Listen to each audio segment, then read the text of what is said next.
Namo Bhagavate Vasudevaya.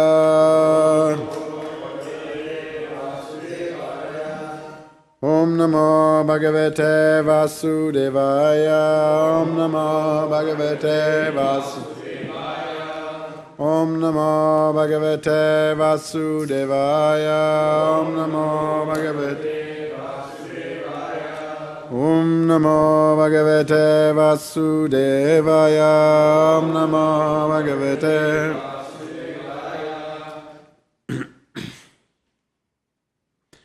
This morning we're reading from the Srimad Bhagavatam, Canto 8, Chapter 11, Text 9. Navayam manyamananam atmanam tatra saranam Giro vasaru sochanam Grinimo marmatadana Not Vayam we Manyamananam who are considering Atmanam the self Tatra in victory or defeat. Saranam, the cause. Gira, the words. Pa, of you. Sadhu Sochanam, who are to be pitied by the saintly persons. Grinama, accept. Marmatadana, which afflict the heart. Translation. You demigods think that your own selves are the cause of your attaining fame and victory. Because of your ignorance, saintly persons feel sorry for you. Therefore, although your words afflict the heart, we do not accept them. Translation, please repeat. You demigods think that your own selves are the cause of your attaining fame and victory. Because of your ignorance, saintly persons feel sorry for you. Therefore, although your words afflict the heart, we do not accept them. There's no purport.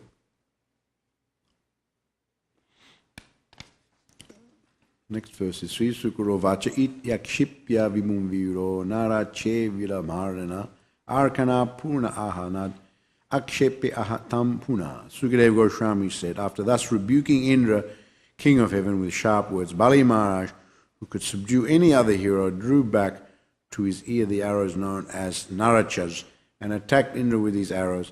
Then he again chastised Indra with strong words.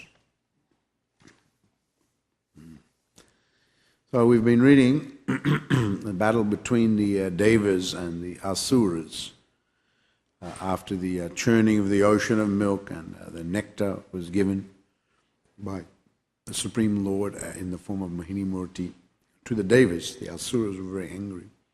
They waged war against the Devas and were going back and forward.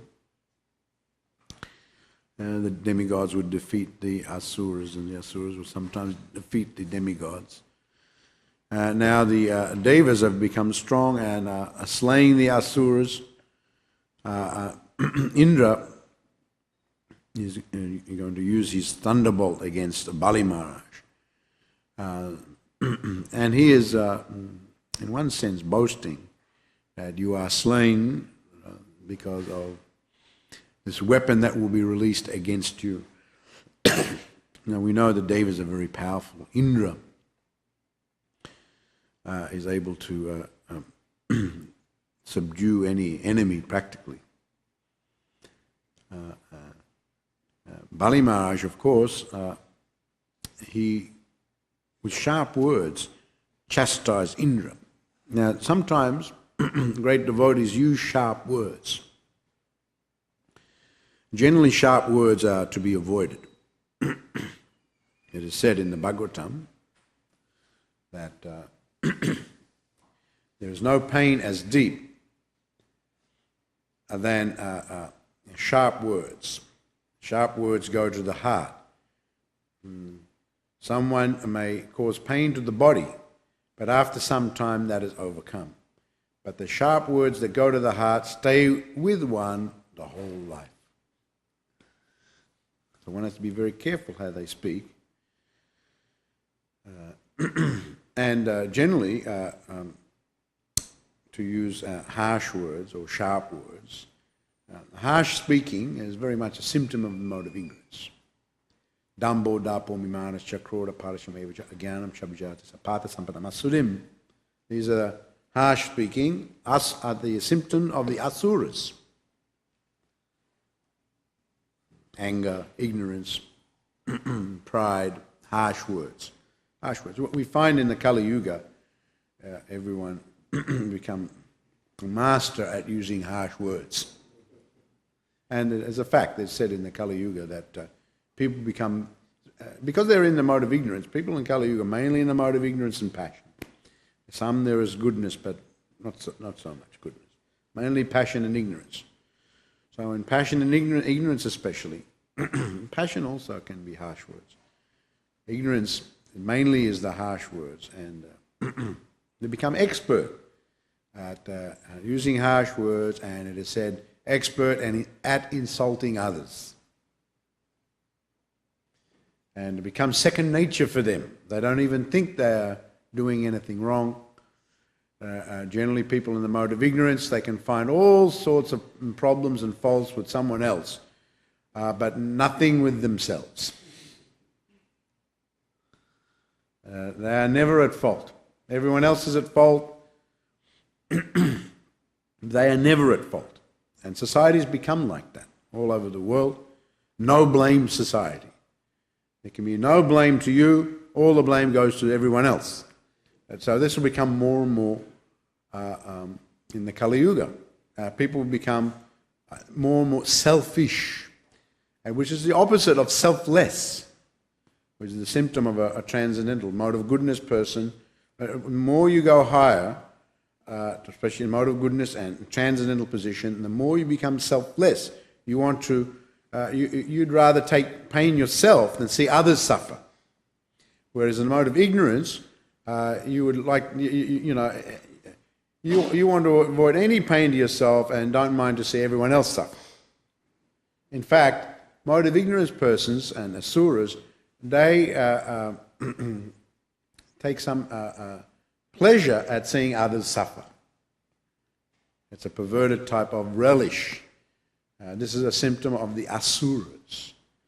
We see big asuras like Hiranyakashipu, Ravana. We were reading about Ravana just recently. I was reading through the Ramayana.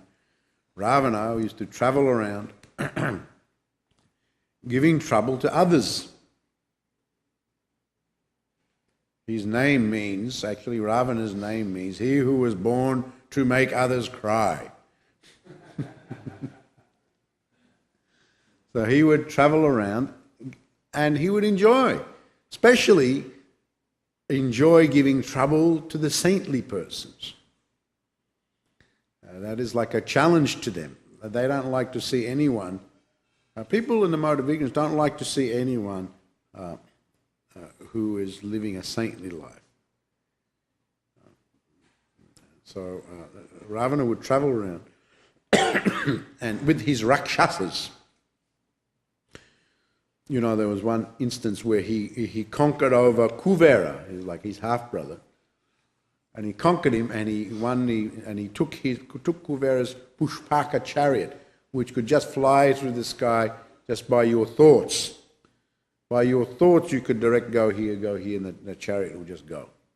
So he had conquered Kuvera, and he was ranging the universe looking for combatants to conquer. This is Ravana, looking for the devas. He had attained a boon. I was telling the story in London, actually, at the manor, about how he even went to Kuvera. He even went north to Kailash to challenge Lord Shiva. Ravana had the 10 heads and the 20 arms to challenge Lord Shiva. And as he was going, the Nandi, the servant of Lord Shiva, came and said, no mortal is allowed here. You cannot come here. this is the abode of Lord Shiva. And of course, Ravana, being who he was, he just scoffed. Lord Shiva, who is this Lord Shiva? I'm come here to conquer him. No, you cannot go any further. So I will show this Lord Shiva with his 20 arms. He ploughed into the Meru mountain. The Lord Shiva is residing there. And he dug in and he shook the whole mountain. Just at that time, Uma, the wife of Lord Shiva, was on the lap of Lord Shiva and she fell off. What's going on here? Lord Shiva said, this is just this arrogant Ravana come here to cause trouble. Don't worry, I'll take care of him. So he pushed with his toe down on Mount Meru and pressed, and Ravana's hands became stuck. He couldn't get it. Really couldn't get it. Just by the press of the toe of Lord Shiva. And for 100 years, he kept him there. And Ravana was crying in pain. Oh, he was forgive. All of a sudden, now forgive me. You know? This is the symptom of asuras. They can cause pain, but when they're overpowered, all of a sudden they switch. They can switch very easily. Oh, forgive me, and then you let them go. Then again they come at you. See, in the mode of ignorance, when people get in the mode of ignorance, they cannot be trusted. Actually. Sometimes we see like that, you know, the people like to drink a lot, take intoxication, a lot of intoxication. It's another symptom of the mode of ignorance. They're taking a lot of intoxication. And we see the whole world moves on that. They like to, in this country, they like to drink a lot of beer, or Budweiser, right? Isn't it over here? What's it, Budweiser? Every country's got its different beer. Some people, in Europe, they like more wine. Over here, I think they like to drink beer. So they drink a lot of beer, they get drunk. And you see sometimes when they're drunk, they're in the mode of ignorance. They're your friend, they're laughing with you, but the next moment they can turn on you. All of a sudden they want to fight you. Isn't it? We see like that when they're drunk. It's the same with, I remember reading the story of Jagai and Madai. Jagai and Madai, when the Lord was having kirtan, Lord Nityananda was having kirtan. He would have kirtan in someone's house all night. And Jagai and Madai, they were always drunk. Always drunk. And sometimes they would, oh, very nice singing. Nice dancing we saw. And when the devotees would come out the next morning, they would pray, oh, you're so good dancing, nice singing. But on another night, oh, stop this horrible thing. They would throw stones like that, break the windows. Stop immediately. So they change, a switch very quickly. This is mode of ignorance. Mode of passion also. Switch. You don't know how they're thinking, what they're going to do next. So this is Ravana. So Ravana was caught for 100 years. He was calling out, Lord Shiva, no. You have to stay there. And all these Rakshasas were there. They were trying to lift it up and they couldn't do anything. Finally, Lord Shiva came and said, don't be so rash again to do these things. Curb your pride and arrogance. So he let him go. And then actually Ravana, he worshipped Lord Shiva. As mentioned, I was saying that I was reading in one purport where Prabhupada mentions that Ravana would worship Lord Shiva with severed heads. He thought that would please him. Again, mode of ignorance people, they don't know what to offer, what's good, what's not. They just, with severed heads. Later on, of course, he also worshipped Lord Brahma to get the boon to not be defeated by any deva. So he would worship just to get something back. But anyway, going back to my point was that Ravana would go through the sky along with the Rakshasas and they would see the sages in their hermitages, in their ashrams, performing the yajna. And they would go down and defile the whole area. And not only that, they would attack the sages. Sometimes they would kill them and eat them. Kill them and eat them. They especially like to do to the sages. They would do it to everyone, but especially whenever they say, oh, now we're going to have some fun. They would do like that. We know when Ram was asked by, when he was asked to come and kill Maricha and, who was that sage? Huh? Not Vashishta, no. The other one. Vishvamrit. Vishvamrit. He asked to come. He went to the king, the father, Dasara. You have to come. I want your sons. We have some asuras, rakshasas coming. They were related to Ravana. So they like to give trouble. Ravana liked to give trouble. He went everywhere. He was defeated by Lord Shiva. But he asked a benediction from Lord Shiva. He got he gave me your weapon, the Pasupati, the infallible weapon of Lord Shiva. So Lord Shiva gave him. And he went to the south then, and he went to challenge Yamaraj. Still didn't have enough. Asuras always like to fight. They always like to fight. Mode of passion, mode of ignorance. Always fighting. Mode of passion, it comes and goes very quickly. Mode of ignorance just comes from that position of just being, just doesn't care, just fighting. No reason. Can be no reason. Generally in mode of passion you have a reason. In mode of, can be no reason. Just want to fight. If the people want to fight, you want to fight, then God arranges. You go to the lower kingdom. You like to fight? Go to the animal world. Next life you'll be animal. They fight all the time. You see the animals always fighting. You'll take birth in a species where they're always fighting with one another. You like fighting? Well, I'll give you fighting. You can be a lizard and a snake and fighting with one another. You like fighting? All right, go. God will give you plenty opportunity. So he went to the Yamaraj and he went to the hellish planet. He was looking for someone to fight, and the Rakshasas but the Yamadutas attacked Ravana, killed all the Rakshasas. They were so powerful, the Yamadutas. Killed all the Rakshasas, millions of them. There's a description in the Ramayana. This incident here of him going to challenge Yamaraj, and the Yamadutas killed all the Rakshasas. Were climbing all over the chariot of Ravana, just about to kill him. He invoked the Pashupati, the Shiva Astra, and he killed everyone by that weapon only. Then Yamaraj came there.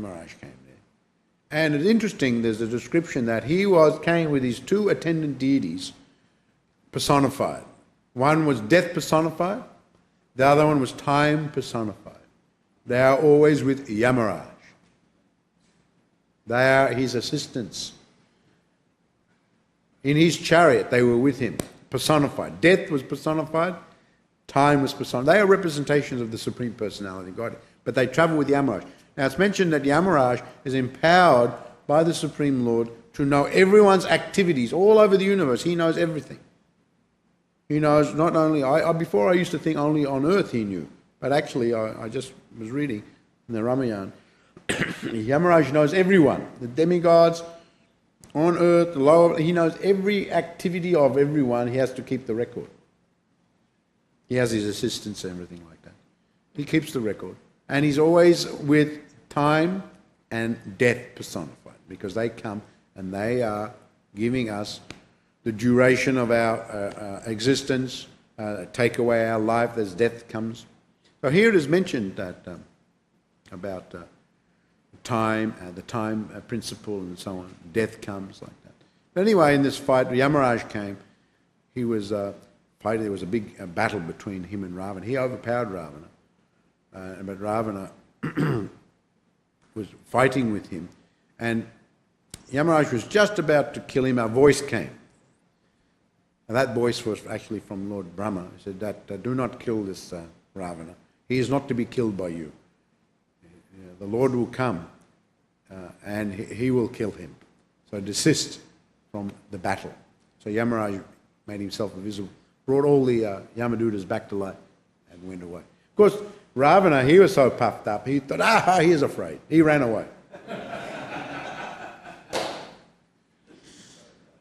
Asuras, they get puffed up so easily. Puffed up. Dambo, dapo, mimanach, kroda, parasimach. They're always angry. They're always angry. They're always puffed up. They're greedy. They're lusty. We know Ravana, he was chasing so many women, he didn't care, just were married, unmarried, he doesn't care. He was raping women. He actually raped Nala Kuvera, the son of Kuvera. He raped his wife. And it was at that time that Nala Kuvera cursed him. He tried to force any other woman. He couldn't fight with him. He knew he would be defeated by Ravana. So he cursed him. You try to force any other woman, you'll immediately die. And that's why with Sita later on, he didn't try to force because he knew that curse was on him. But he had a harem of thousands of women and everything like that. So they're always lusty, they're always angry, greedy, and very unfortunate person. But Kali Yuga means this type of person will increase more and more and more. And more selfish. You don't care about anyone else, just mainly yourself or your immediate family or something like that. So if one becomes like that, as I said, that Krishna arranged, you go to the species of life where that attitude is accommodated. Human beings aren't actually meant to be like that. But, if you're going to be like that, you have an attitude of the animal, then Krishna says, all right, the next life you go to the animal. Then you can fulfill your desire. You can vent that attitude fully in the animal. And life after life, you can be the animal. Again and again and again. Sometimes we think that someone in one life is a dog and the next life it's not always. The karma may be different. I read a story of a Brahmana who was walking and a Buddha came, and the Brahmana could see the Buddha. And the Brahmana asked him, how did you become a Buddha? Oh yes, before I was a Brahmana, I engaged in sinful activity. And for 5 lives I was a pig. For 10 lives I was a donkey. He was telling his story. How not just one life, but many lives he was a pig. 10 lives as a donkey. So many lives as a camel. And he could remember it all. So, but unfortunately the people are ignorant of all this. And they don't know. They live their lives caught up every day, just amazed early in the morning. That freeway is just racing along there with people going along to work. They don't understand these things.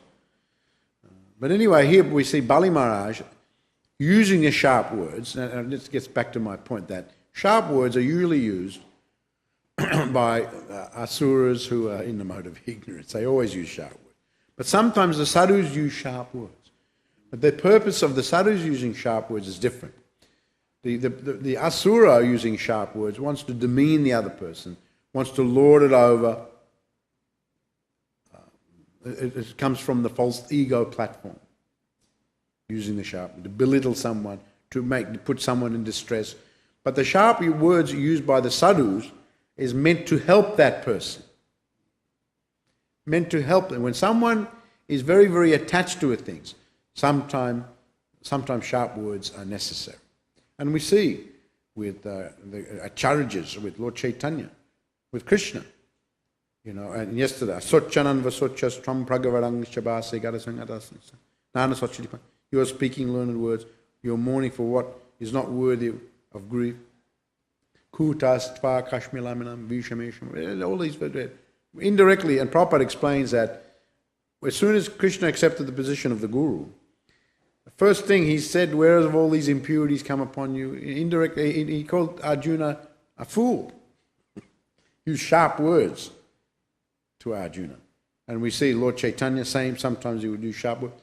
We see Bhaktivinoda Thakur, Srila Bhaktisiddhanta Saraswati Thakur, sometimes use sharp words, cutting. Prabhupada. But very controlled. Not just indiscriminate, not just coming from uncontrolled mind and senses. No. Controlled to help the person. We see Vidura using sharp words against Dhritarashtra. When at the end of the battle of Kurukshetra, all Dhritarashtra's sons were killed, and he was still living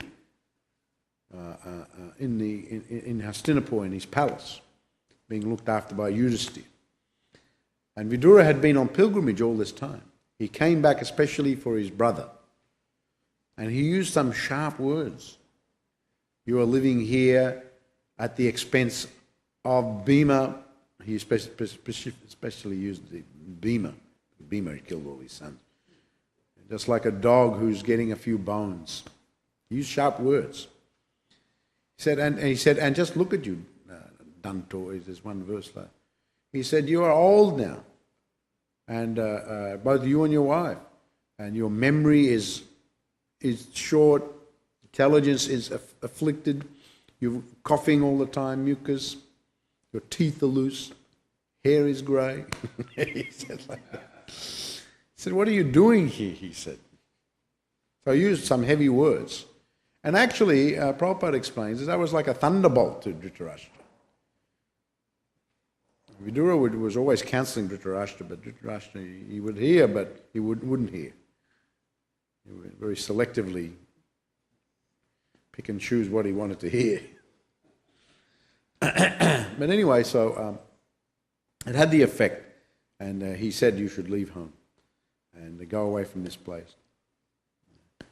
Even Yudhisthira, at the end, he left the home. So sometimes the sharp words are necessary. And Prabhupada, the gurus, we see that, Prabhupada used to say, a guru can be like that, can be hard like the thunderbolt and soft like the rose. So Bali Maharaj is using the sharp words against Indra. Indra has become, elated because of being victorious. And in yesterday's verse, we read that those who are cognizant of the real truth neither rejoice nor lament for different circumstances. You are jubilant because you think you are victorious, but you should not be considered very learned. And in today's verse, you demigods think that your own selves are the cause of your attaining fame and victory. So it goes on as because of your ignorance. So this is an important point. Fame and victory. Although we act in the world and we get karma, we get reactions for our actions, in one sense someone could think, well, I am the cause of my reactions because I act and then I get reactions. Indeed, this was the philosophy used by Krishna when he wanted to stop the Indra Puja to his father, who was using all types of arguments why he shouldn't go ahead with the Indra Puja and just worship the Govardhan hill. And one of those arguments were used what's called karma mimamsa, which is just you act, you get reactions. Why do we need anyone else? Why worship Indra? It's due to our own actions that we're getting reactions. We're creating our own future. And the karmis think like that. But, of course, we act, but it's up to Krishna what type of reaction will be there. We haven't got control as far as that's concerned. We act, but we can't just say, I'm acting like this and I want this, thank you very much. I'm acting like this, so I demand. Who gets that? I mean, so many people want so many things, but who's actually getting just by them wanting? You may want so many things, doesn't mean you'll get it. So we shouldn't think, and of course the propaganda is like that. That you have to, you yourself have got to do, and then you create your own fortune, you act, and then you will get. This is what people think. But people act and they don't get. And they only advertise the stories of people who get things. But what about the other 99 out of the 100 that didn't get? One person got, and that's what you read. They don't put the story of the people who didn't get. They only put the story of the persons who got something. And they attribute it to their actions. But actually it's the result of karma that is awarded to you by the Supreme Personality of Godhead. You don't choose your karma. That is given to you by Krishna. So here, this is what Bali Maharaj is saying. That you demigods are thinking that you are victorious by your own prowess, by your own expertise. You have achieved this victory. But it's only come about due to the influence of time, who of course is under the Supreme Personality of God. And now is your time to win.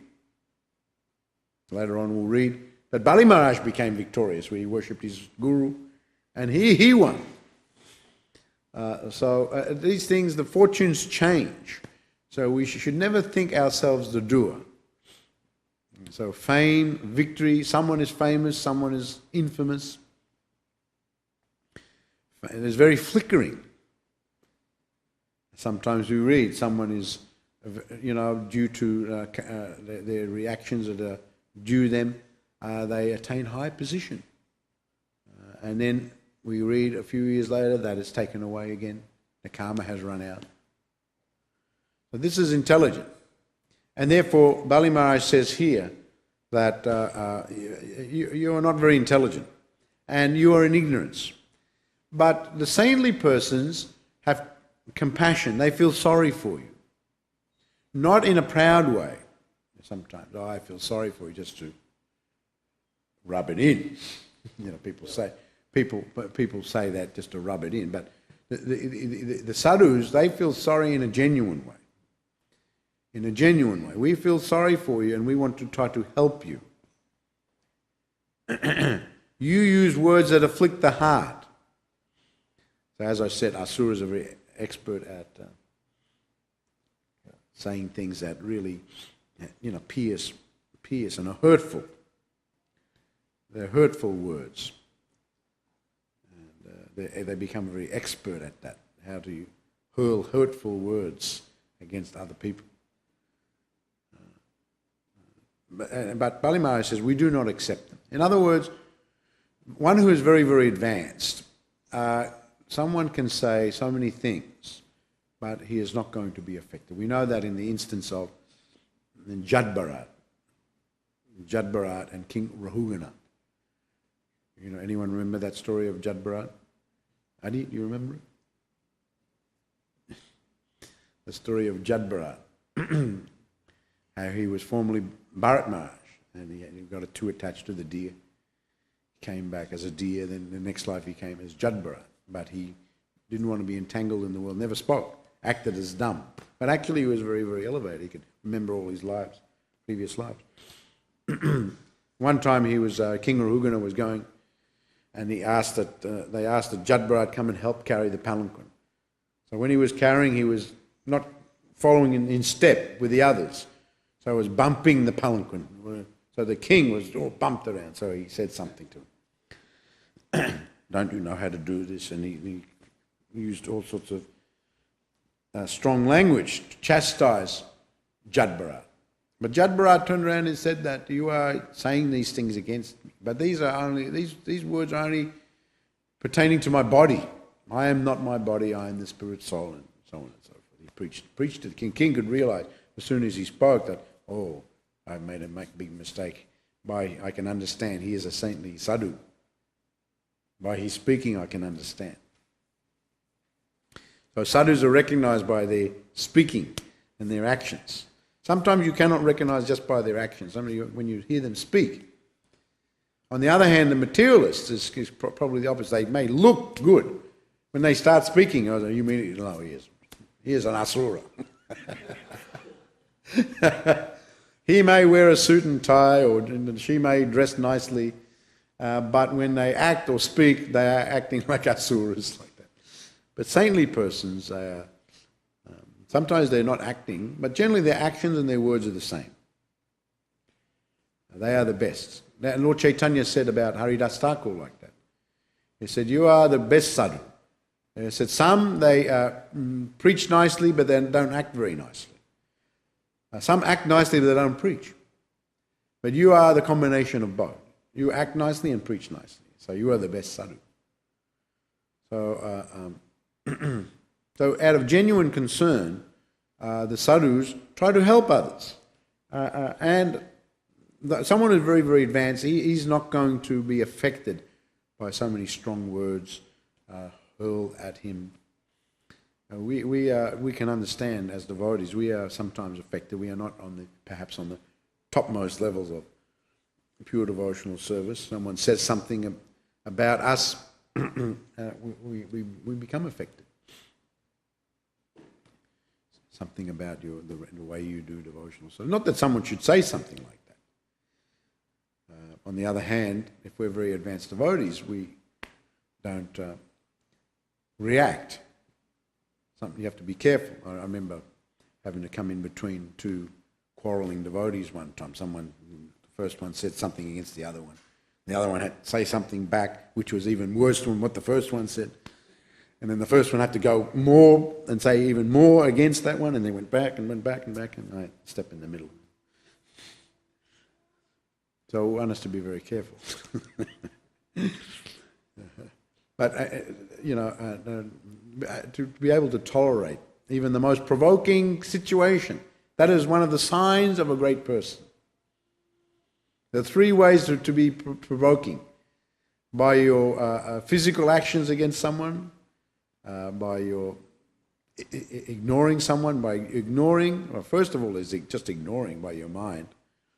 Next one is by your words, and physical action against someone is the most provoking.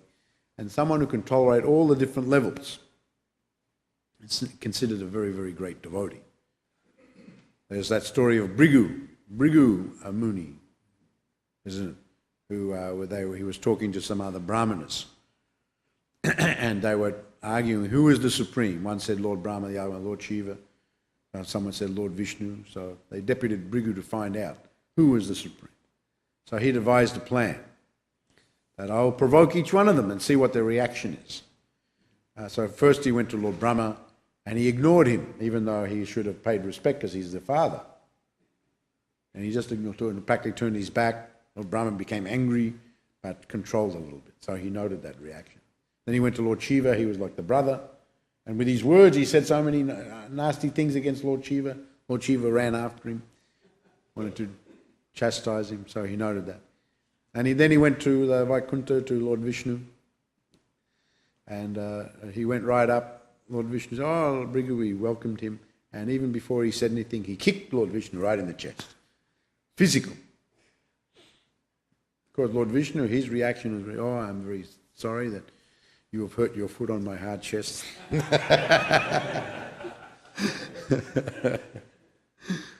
Of course, Lakshmi Devi, she wasn't very happy with Bhrigu, that he kicked her husband on the chest.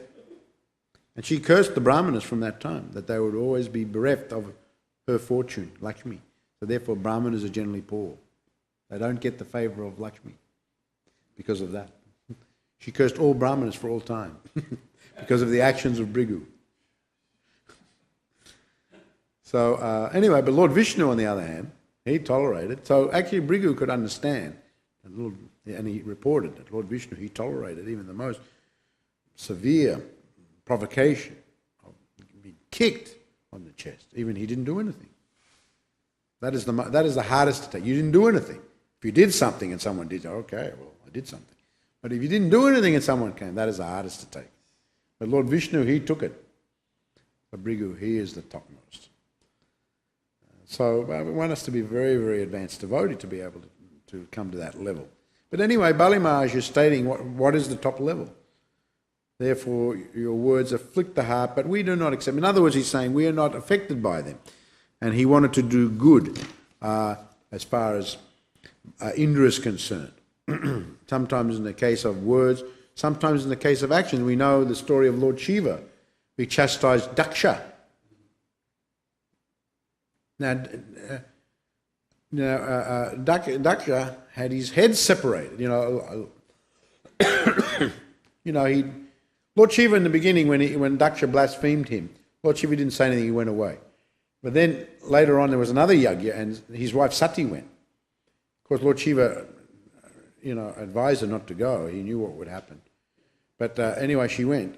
She was trying to make amends between her husband and her father. And anyway, he neglected her, said some harsh things, and she gave up her body. Lord Shiva became angered by that offence towards Sati. He sent, was it Virabhadra, was it some big demon he created, and all the associates, and they killed all the participants who were there, and Virabhadra killed Daksha, separated his head from his body. Later on, Lord Shiva joined a goat's head to his body or something like that. Joined a goat's head. Now, I was reading there where Prabhupada says that that was Lord Shiva's mercy. Lord Shiva wasn't actually trying to take revenge against Daksha as such.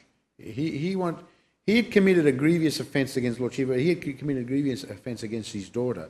And he was destined to suffer in hellish life for a long time. Therefore, it is mentioned by Prabhupada that Lord Shiva, to reduce that suffering for him, punished him immediately so that he would have just one life of suffering with the goat's head and everything like that.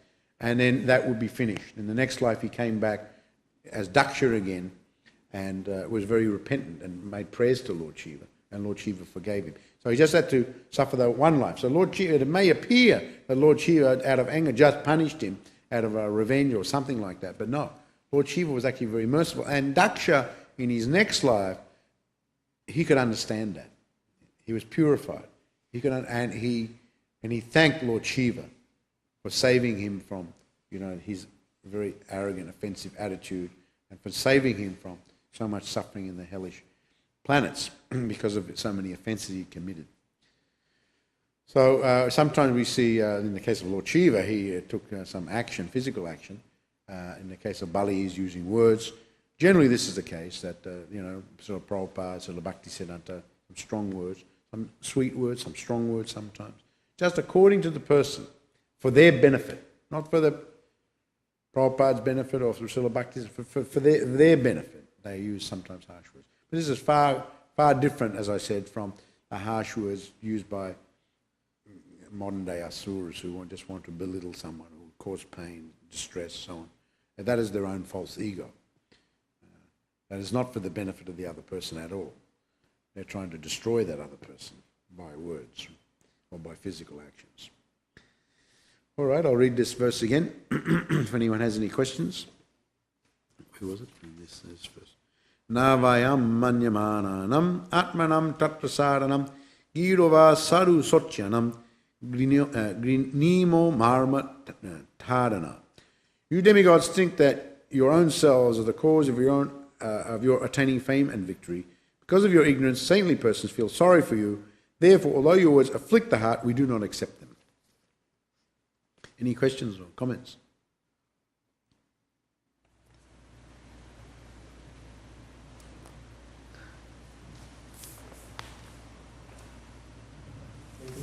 Thank you very much for your class.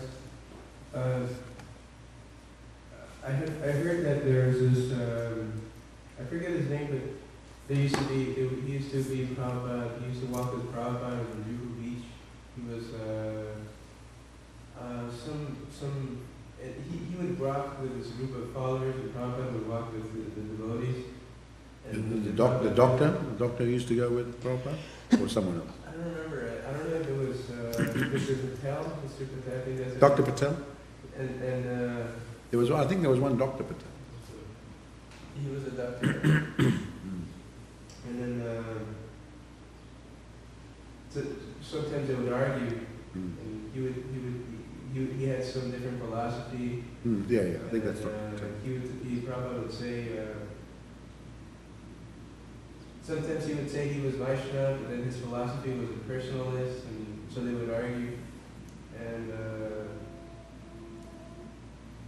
one time Srila Prabhupada was really chastising the impersonalists. He was just really saying that the impersonal, and it really hurt Dr. Patel. It really hurt Dr. Patel, and so he got really offended, and then I don't remember the past time really well, so I just remember the essence of it. He laughed and he got really offended, and he came back and Srila Prabhupada. He said that we're here to show you who's not a sadhu. We're here to tell. A saint who is that referring to? The impersonalists? He was talking about Shankaracharya. Because he was very fond of him. He said, Swamiji, I was brought up to respect all the saints. Of course, Prabhupada spoke respectfully about Shankaracharya because in the end, he told his followers to actually follow Bhaja Govinda. I don't know the exact instance you're talking about, but Prabhupada was sometimes very heavy. And Dr. Patel, It's actually Ramakrishna that he thought was saintly, and Prabhupada really pummeled that. But Ramakrishna is very different. I don't know I think he's mixing it up a little bit there. Yeah, well, I had to speak proper, I had to speak out against, because, it's one thing to be in ignorance, but it's to be in ignorance and mislead everyone else as well into ignorance. That is. So Prabhupada had to speak. And actually, amongst the godbrothers of Prabhupada, many of them acknowledge that one of Prabhupada's greatest contributions was he's speaking against this spreading of impersonalism all over the world, speaking very strongly. So many of Prabhupada's godbrothers appreciated his efforts. And Srila Bhaktisiddhanta also, Srila Bhaktivinoda Thakur, the Acharyas, because this has gone everywhere all over the world. And mainly when you look, all the yoga schools and spiritual societies, and they're mainly impersonalists. And and they're getting so many followers who go on that same path. And also they sometimes they blaspheme against Krishna. I know there was one famous guru when some of his followers came to our temple, started chanting with us and everything like that. They got back to him and he said, "What is this? Who is this Krishna Rama? What is this chanting Krishna Krishna Rama Rama? This is a nonsense." The guru said, like famous guru. So Prabhupada said, "Oh, he's very envious of Krishna. His philosophy is everyone is God except Krishna." The Prabhupada said, "Everyone else can be God. You're God, I'm God, he is God, she is God, everyone's God. But Krishna, he can't be. He's not God. We can't chant Krishna's name, Rama's name. We can chant every other name, but not Krishna, not Rama. This is envy." The Prabhupada said, "Yes, I can be God, you can be God, but Krishna, no, he cannot be." The Prabhupada have to speak very strongly, against these types of people. He was very strong, but it was for their benefit. And if not their, if they didn't appreciate what, especially, Prabhupada would be trying to say something that the followers could see what the position is with this, and we could see also his devotees. Prabhupada had to say something. Otherwise, we may be also affected by that. Prabhupada always had to establish Vaishnavism.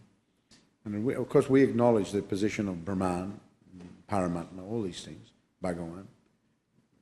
But everything has to be presented. So a lot of these people, they twist things around to suit their own philosophy.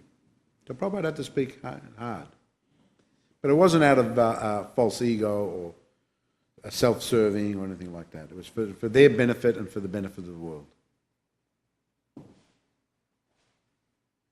Yes, Prabhu. I just wanted to know what other reactions did Bhrigu get for offending Vishnu, Shiva? I didn't hear any other reactions, but I heard that reaction. Just that one? I heard. You've heard some other reactions? No, I'm just asking because I heard that he got that because he's still, Bhrigu Muni is living in the higher planters, and he's very respected as a great Brahmana and tapasvi, everything like that. But that one that Lakshmi gave him, he had to, and all the Brahmanas had to share that one.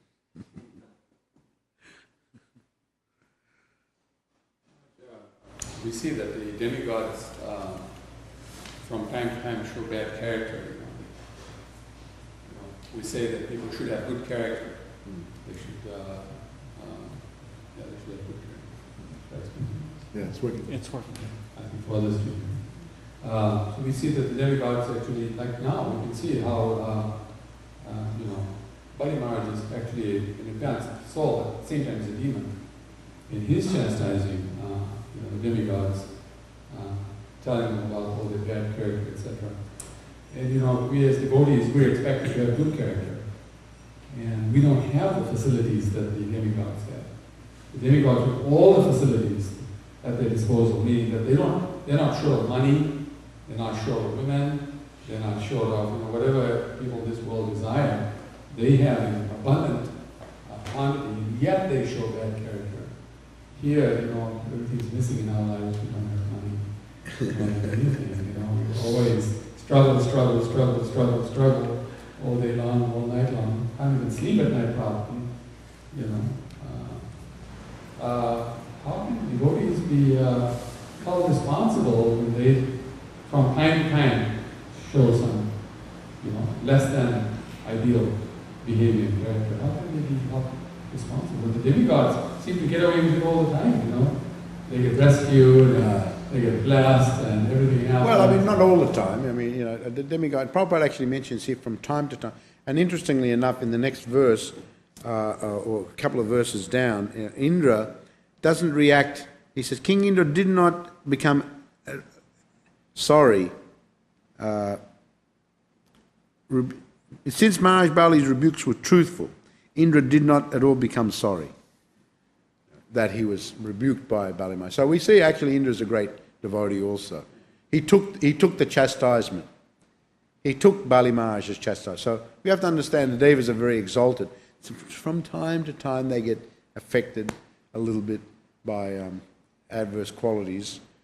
Indra, he does things from time to time. But when we read these stories, we read them one after another, but we have to remember there's probably thousands and millions of years in between these instances. So every now and again the devas are subject to being affected. But of course here on earth, especially in Kali Yuga, people all the time, they're living that life. And we're coming from that as devotees. We're coming from that background in Kali Yuga. So even though we're practicing, still we're affected. We're becoming purified. So Krishna arranges our lives in such a way that we can become purified from all that. Sometimes he gives us things, sometimes he'll take it away. He sees where that's not doing us any good, so he'll again take it, and then he'll give it again. And he's monitoring us very carefully because of our previous bad habits. And I remember I was walking with Prabhupada one time, and someone, Charu actually, you may know Charu. Charu asked him about when we see devotees, they become devotees, they go away again. And Prabhupada answered, yes, that is because of their bad habits from their previous life. So we've got a lot of bad habits. It's not the demigods have got a lot of bad habits or something like that. Mainly they're good. Every now and again they get affected. Or sometimes it's Krishna's arrangement that something happens to them. So so we should understand very carefully. These stories that we read happen over vast amounts of time. So Krishna's like a caring father. A father will see the child, give something, or the child, that's good for, then the child misuses, or that'll have to be taken away. Or that'll have to be, some adjustment will have to be there. But the father's always thinking how to advance the child and growing out. He's watching the child grow up. So he's looking after him. He gives, he modifies, he adjusts, takes away, gives back again. So Krishna deals with us like that. So if we're struggling financially, the devotee just accept that. Well, that's Krishna's mercy on us. Maybe if I had a lot of money, then I would just run away and just give up my Krishna consciousness. So Krishna says, no, well, not for you then, because if I give you, you'll just run away. So then I won't give you. I'll just give you a little bit. So he does all different, and with each devotee is different. He deals with us individually. So, and Prabhupada actually mentioned a devotee, I was just reading it in another part of the Bhagavatam, where Prabhupada says a devotee just accepts all that, if he's truly a devotee. Some devotees, Krishna gives so much. I think I mentioned the other day there's one saying, with your two hands, Krishna wants to give you, you can't even hold it all. But if Krishna wants to take it away, with your two hands, how can you stop it? So Krishna he is looking after us, and we have to just surrender and accept the mercy of Krishna, and he will, by his mercy, he will take us back to God. And then we'll get riches of the world and all these things of the world. They are meaningless. They are meaningless. where we were reading Adi and that someone had gone, about King Prithu. King Prithu, the end of his life, and his queen Archie were praised by the Devas and the wives of the Devas because they left this world. They lived such exemplary lives, and when they left, it was also very exemplary.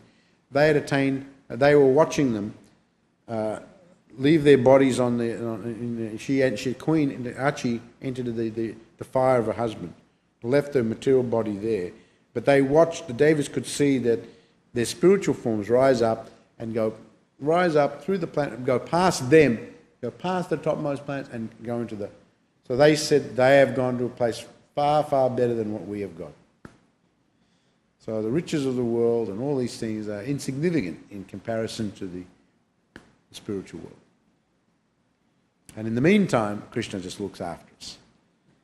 Whatever you need, he will give. And the devotees are doing quite well. Look at this. We're living in a palace here. And Krishna looks after prasadam. I always say this. You never see a starving devotee. I've never seen a starving devotee. Plenty of prasadam is available. And if you just surrender to Krishna, he will look after you. For the preaching, you may have to go here or there. Sometimes have to experience some difficulty. Like for material facility-wise. But just like Prabhupada when he came. But Krishna will give so much as you require. Okay? Jai, all glories to Srila Prabhupada ki jai, Sri Radha Kalachandi ki jai, Gaur Premanandi.